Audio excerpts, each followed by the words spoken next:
பாருங்க, தன் குலத்தாருடைய நன்மைக்காக செயல்பட்டான். தன் ஜனங்களுடைய நன்மையை, தேவனுடைய ஜனங்களுடைய நன்மையை நாடின மனிதனுடைய வாழ்க்கையில் உயர்வும் மேன்மையும் கிடைத்தது.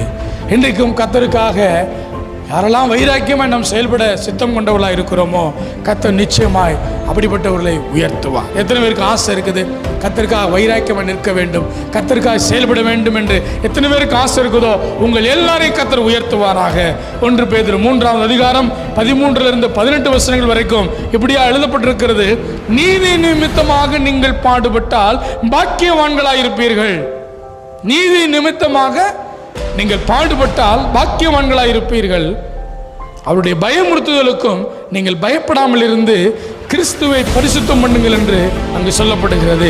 யோவான் 14ஆம் அதிகாரம் 1 வசனம் சொல்கிறது: உங்கள் இருதயம் கலங்காதிருப்பதாக தேவனிடத்தில் விசுவாசமாயிருங்கள். இயேசு